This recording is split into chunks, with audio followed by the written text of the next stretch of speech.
Hey there, in this video I'm going to show you how you can take a bit more control over the widgets and customize their properties and their appearance.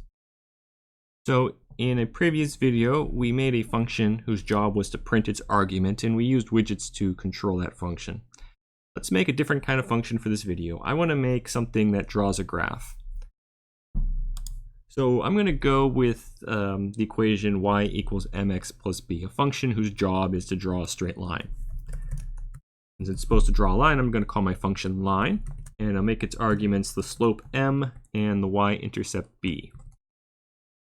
And then in my function, I need to create some x and y values to plot. So I'll make x by using a linspace, and I'll go from -10 to 10 with 100 steps. My y values will be equal to m times x plus b.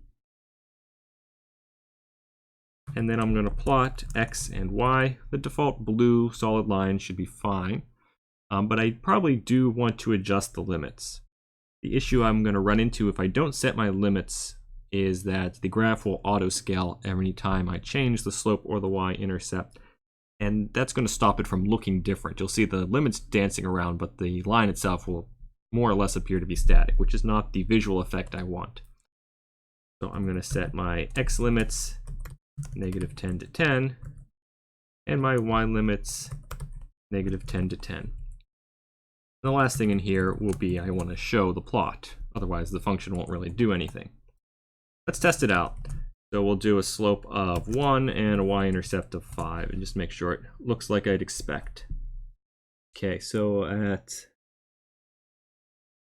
x equals 0 we have 5, and then we've got a slope that looks like, well, it doesn't really look like 1 because the graph is kind of got different aspect ratios for x and y. It's not incorrect, but we can fix that. We'll add the command axis scaled, and we want to do this before we set the limits to make sure that we don't override the limits, because by default axis scaled will also do auto scaling. Okay, so if we set that, there we go, that looks a lot more like a slope of 1. I haven't really changed anything other than how the graph appears. I'm happy enough with that function. That's not really where I want to spend my time in this video anyway. Where I want to spend my time is creating some widgets that are going to control it. We have two variables, m and b, and I want to set them with sliders. So in an earlier video we saw how we could do this all in one line by calling the function interactive out of IPyWidgets.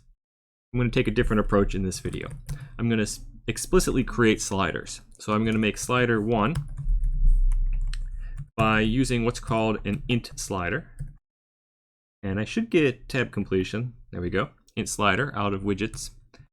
If we check the documentation for int slider, there are some values that you might want to set. There are additional parameters that they did not list here. This is actually kind of poorly written documentation. The online documentation is a lot better, and I've linked that below this video. But as we can see here, we can set the min and max value, the step size, and an initial value. So an int slider will by default take step size of 1, which is actually very sensible for us. So we'll leave out that argument. We'll do min equals 0, max equals 5, and let's start with an initial value of, say, 1. I'm going to make now a second slider to control the y-intercept, and for contrast, let's make that a float slider, so something that'll give me floating point numbers. So we'll do widgets dot start typing out float, and we can see here's a float slider. Same kind of arguments, min, max, step size, and value.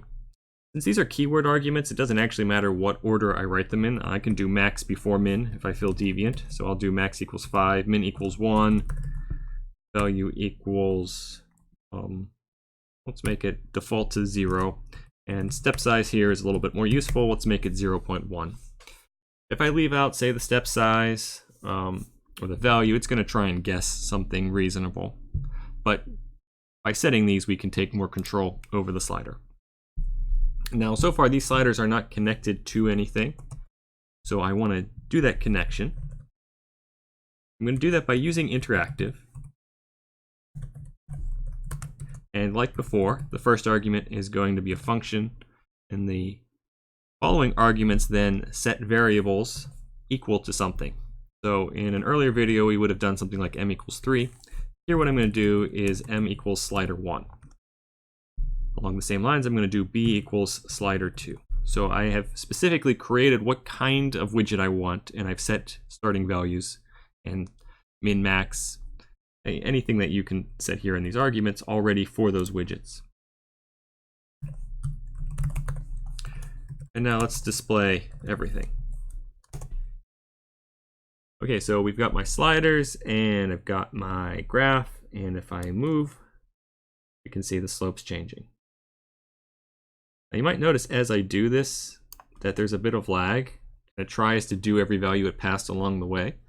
It's a little bit worse in the video than normal because I'm also running screen cap software, but you'll probably even notice this running on your computer, that there's some kind of delay here. There is a fix for this. The issue is it keeps trying to call the function every time a slider changes. So, you move a slider, it has to call function 20 times. If you only want to see what happens when you release the mouse, you want to add another keyword argument in here called continuous update. And it's very unfortunate it's not actually listed. Like when we shift tab, or if we look at the contextual help, it doesn't list it in here. So like I said, the built-in documentation for these widgets is actually kind of poor. The online documentation describes this one. And what I want to do is set continuous update to false. And with that set, now, oh, it's not doing what I wanted. Okay, I've got a typo, I think. Continuous. All right, I spelled it wrong. So why did it let me do that, if you're wondering here, is because this is written to take args and kwargs, and so I can make up any kind of argument I want, and it'll just ignore it if it's not a real. So like, if I say ponies equals true, it doesn't actually add any ponies to my function. Anyway, well, let's get those ponies out of there. It's bad luck having ponies in your functions. With it spelled correctly, now when I move the slider, we can see the graph is not updating and the slider's moving pretty quickly. And when I let go, that's when the function will draw. I think I started at 1, didn't I? Let's move it to a different value to see that the graph updates when I release the mouse button. So your continuous update will make things a lot more responsive. It depends on how much stuff you have. If you have a really simple, like one slider type widget, you probably don't need to mess with continuous update. But when things get more complicated, then it can help your widgets look a lot more responsive. The last thing we might want to adjust with these sliders are the names that appear. So to the left, we can see M and B, which were the names of the variables. But that may not be especially meaningful to the people using the notebook. So we can change those with the argument description. So we might want to call, instead of M, we might want to call the description slope. And so we can control that with the description keyword. Otherwise, the widget behaves just the same as before. So in this video, we looked at how we can explicitly create widgets, our int slider, float slider, and there are many others like checkboxes and text boxes, where we can control the starting values and properties for those widgets. We can use continuous update to make things a bit more responsive, and we can change the name that gets printed in our notebook by setting the description.